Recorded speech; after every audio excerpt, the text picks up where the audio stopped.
Students, this is Aniket from IGCSE Fingertips. Today we are going to do topical revision of vectors, right?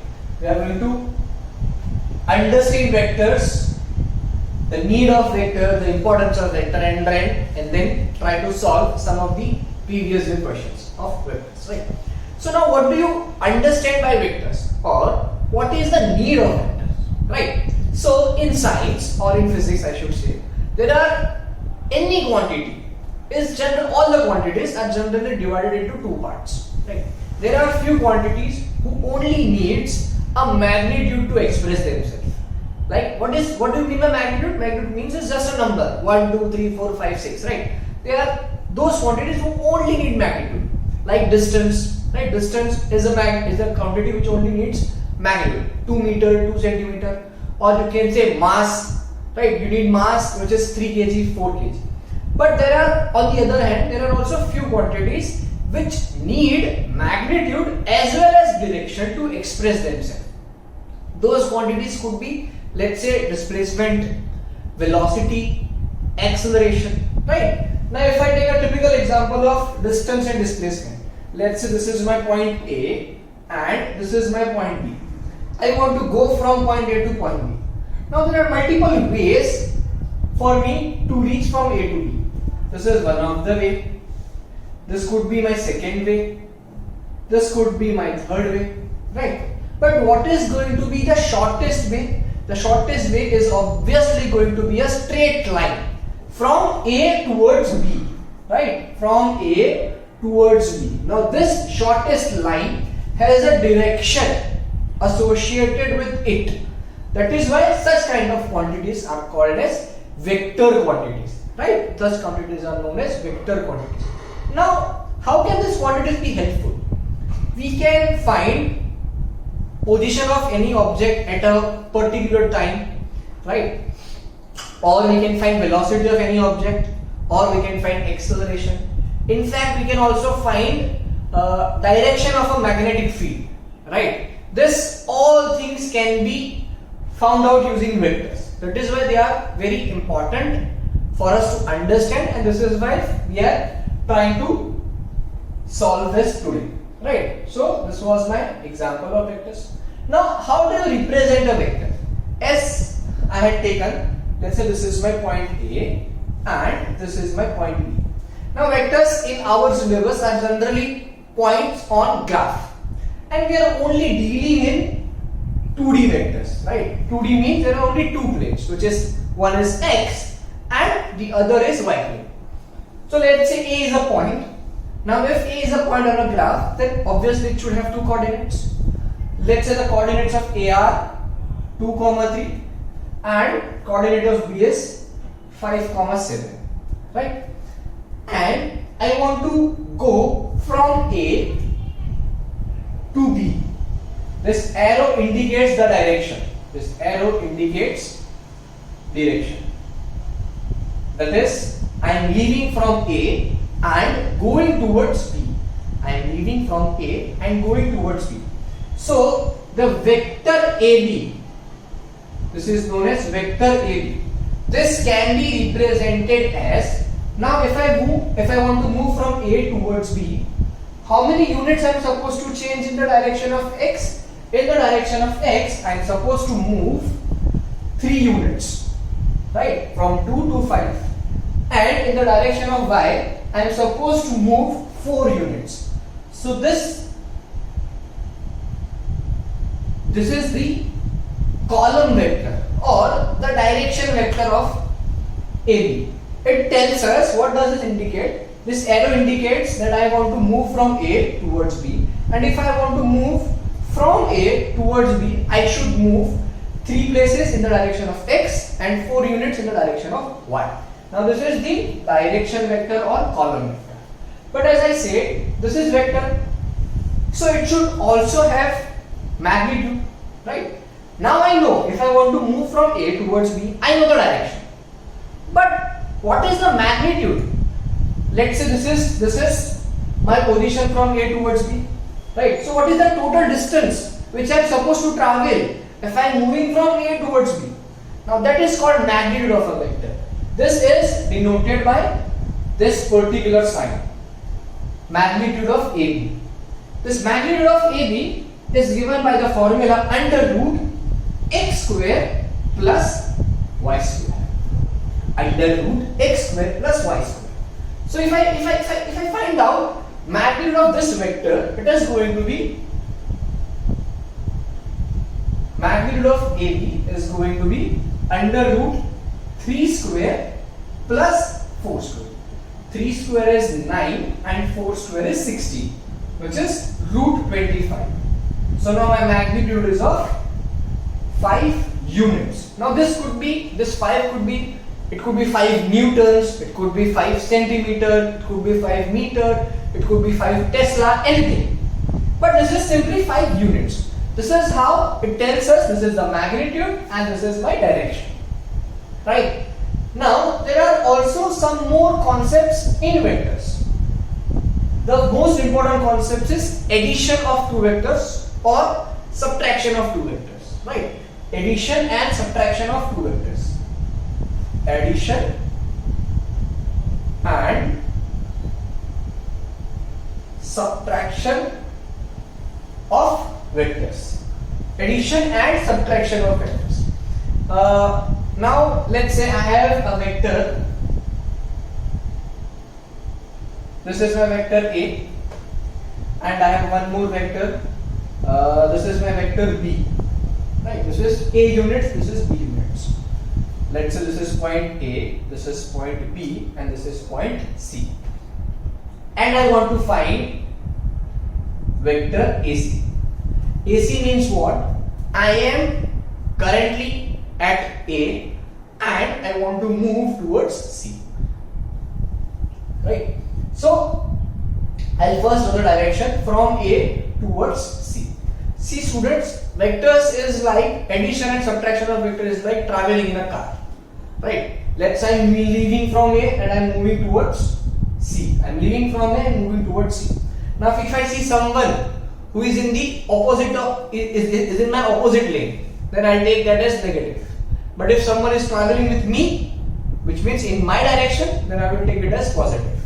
Let's say let us now move from A to C. If I am moving from A to C, this is my only path because I don't know the value of this path. So if I move from A towards C, I can see. So as I am moving from A, C, which is nothing but AB plus BC. Now see here, A is traveling in my opposite direction. So I take this as minus A. And B is traveling in my direction. So it will be plus B. Minus A plus B. This is my vector equation AC. If someone tells us find CA, then I'll simply write in CA means you can simply write it as minus of AC because the direction is now reversed. Or you can also find it out using this diagram. Let's say now I have to move from C towards A. Now B is in my opposite direction, which is minus B, and A is in my direction, minus B plus A. So this is my addition or subtraction of vectors. Yes, you also have multiplication of vectors. Let me also cover that. You also have multiplication of vectors.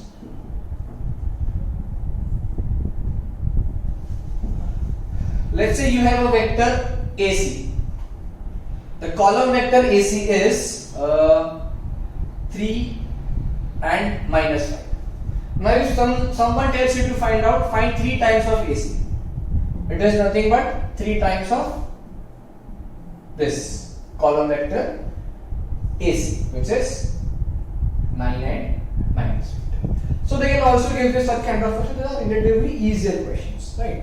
So what all we have covered? We have covered what is the need of vectors, why do we need vectors, magnitude of vectors, direction of vectors, and addition, subtraction, and multiplication of vectors, right? So after that, let me take a simple example in order to solve this one more question of vector. Let me take one more example. Let's say this is a triangle OAB, right? OA is A OB is B. Right? OA means from AO towards A. So this is my A. OB means from O and it should face towards B. This is my B. Right? There is a point M on line AB, which is also midpoint. Which means we have a point M, which is a midpoint of AB. We have M. Let's say this is my point M, and this is midpoint of AB. Now they are asking us to find position vector of M. Find out the position vector of M. But sir, don't we usually get questions which are asking us to find out vector OA, OB, AB, AC? Now what is a position vector? Position vector means we are measuring this point M with respect to origin. How far is this from the origin? This is the meaning of position vector. So that indirectly they are asking us to find out OM. They are asking us to find out this vector OM. Right? Now what is OM? Vector OM. Let me draw a line. Now if you want to go from O towards M, there are multiple ways. Let's say I want to go from, let me change the color. Let's say I can go from here to here. I can go from OA and then go towards AB, right? Or I can go from OB towards BM. Does that matter? No. The final answer is going to be same. Or I can move from OB and then BM. Let us check if both the answers are same or are they different. Right? Let me just erase this part.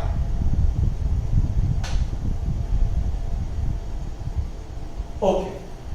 So this OM is OA plus AB. Sorry, OA plus not AB, it is AM. My mistake, it is AM. Right? Now what is OA? I have OA, which is A. Right? Let me just zoom this out a bit. OM, which is my A. But do I have AM? No, I don't have AM. But I know one thing, that AM is half of AB. AM is half of AB because M is the midpoint of AB. Can I find AB? Yes, I can. How to find AB? See, AB is I am moving from A, I am leaving from A and going towards B. So if I am moving from A, which is minus A plus B, minus A plus B. So now my OM is going to be A plus half of minus A plus B. Now let us solve this. You have A minus half A plus half B, which is once again taking LCM, you have A plus B upon 2. Let us go by this method, OB plus OM.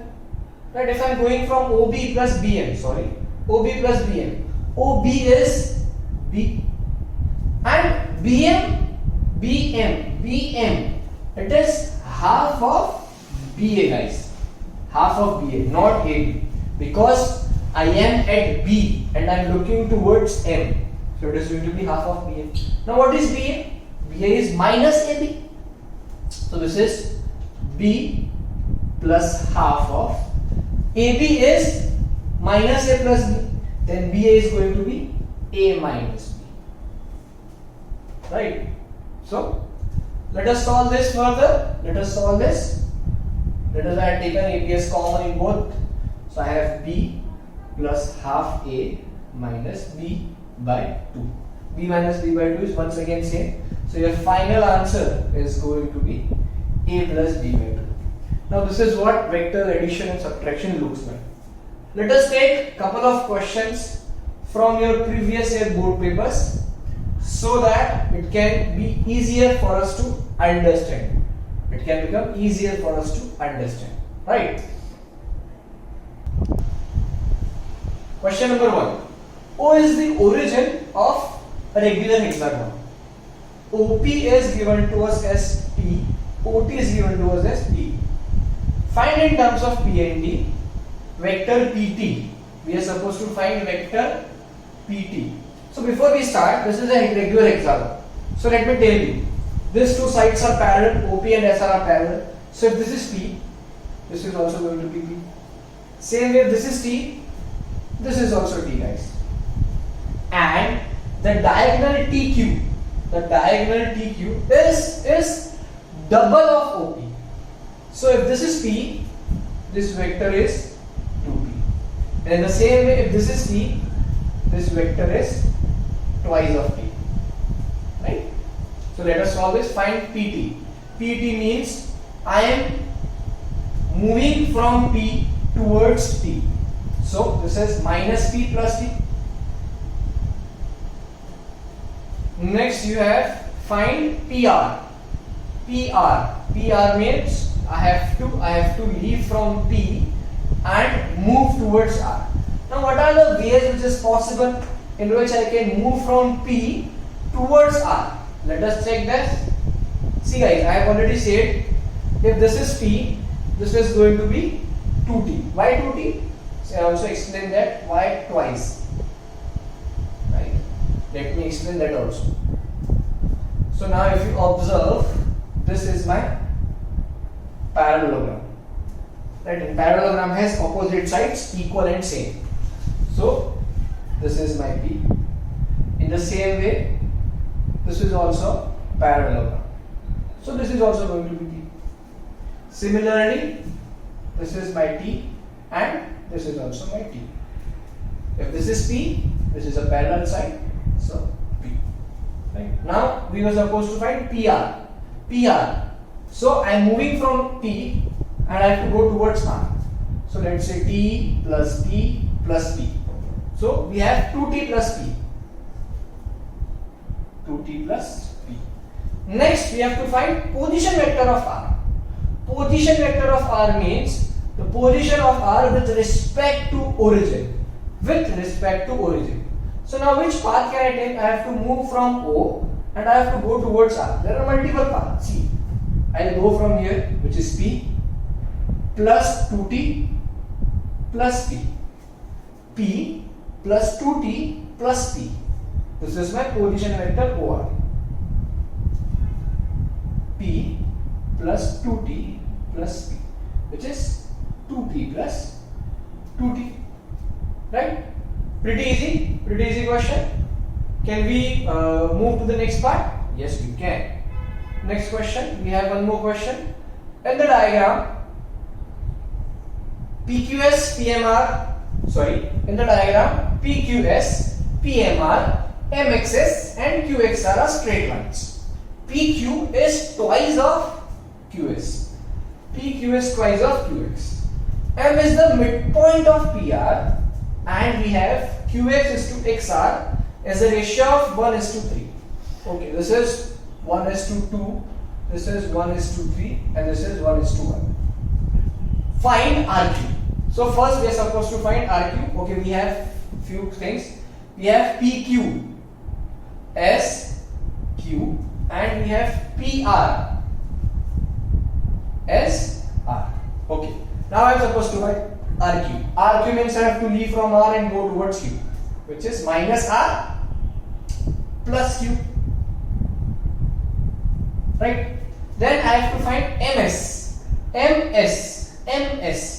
So guys, if I want to go from M towards S, let's say I am taking this path, I am moving from first, I am going from MP and then PS. Right? My MS is MP plus PS. MS is MP plus PS. Guys, I am doing this sum above so that it becomes easier for me to explain. MP plus PS. Now what is my MP? See, this is R, right? MP, this PR is half R. So this is going to be, this little is going to be half of R because M is the midpoint. So this is going to be minus half R plus PS. Now guys, if this is Q and as it is divided in the ratio of 1:2, so this is going to be half of Q, right? Because PQ is twice of QS, right? PQ is twice of QS. So if PQ is Q is equals to twice of QS, then your QS is going to be Q by 2, right? So my PS is Q plus Q by 2. Taking this as LCM, you have, I think, 3Q minus R upon 2. This is your MP, right? This is your MP. Then you have, by finding MS, show that X is the midpoint of MS. By finding MX, show that X is midpoint of MS. See, we have already found out MX. We have already found out MS. Now let us try to find MX. Let us try to find MX. I am erasing this point, guys, so that I have some space to do working.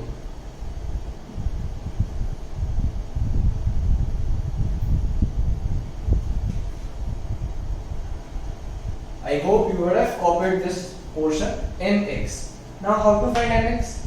Now for MX, what we can do, we can go from M and move to R, and then from R let us move towards X, right? So we can find MX. We can find MX as MR plus RX, right? MR plus RX, but RX is a part of RQ, right? RX is a part of RQ. How much part?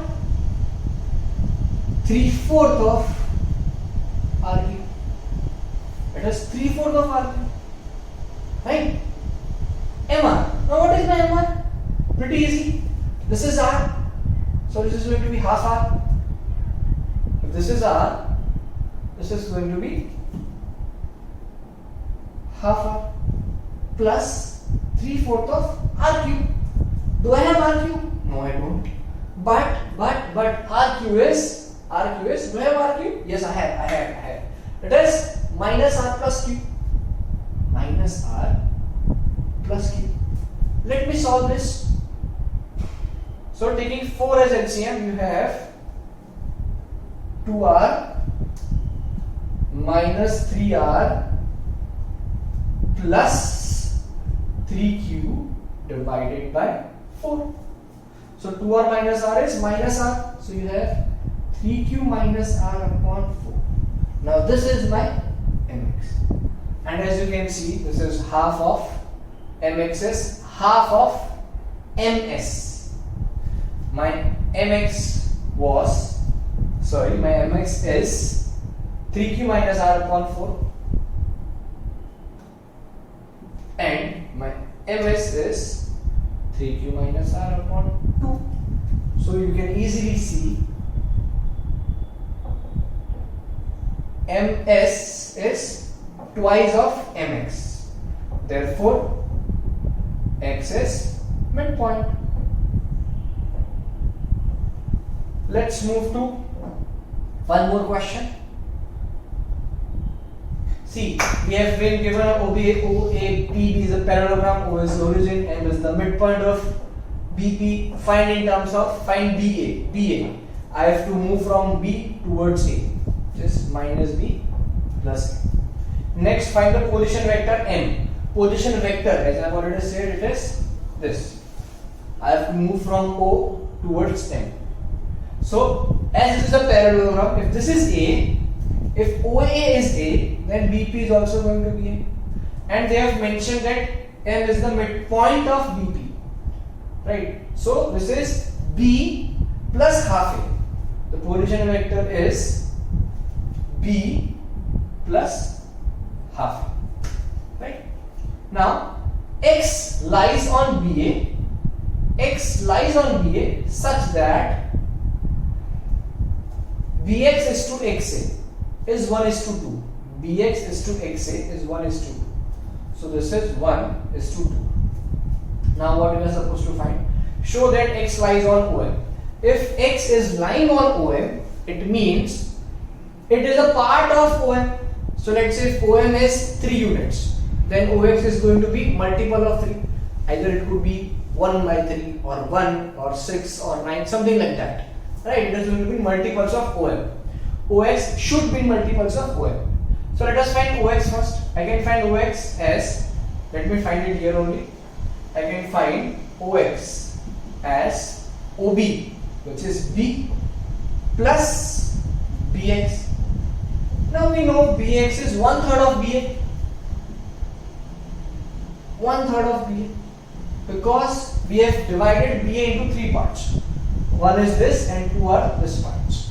Where we have BA, not BX, sorry. This is BA. Do we have BA? Yes, we have. So we have B plus 1/3 times of minus B plus A. Let me take LCM. 3B minus B plus A upon 3. So you have 2B, A plus 2B. A plus 2B upon 2. We have Bx as A plus 2B upon 3. Let me take LCM of OM. LCM of OM is going to be A plus 2B upon 2. Right? Now let me try to find the ratio of OM is to OX. OM is to BX. Let me try to find OM is to BX. Right? Am I doing the right thing? OM is to OX. Sorry, this is not BX guys, this is OX. Once again my mistake, this is OX. OM and this is my OX. So my OM is A plus 2B upon 2 and this is A plus 2B upon 2. If I want to take LCM, 6 is going to be my LCM and this is going to get cancelled. So my final answer is going to be 3:2. Now as you can see, OM upon OX is 3/2. Or you can write OM is 3/2 times of OX. Now hence we have proved our point that X lies on OM as it is a multiple of OM.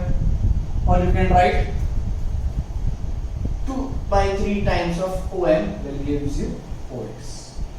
Right? This is also proved. Let's move to one more question.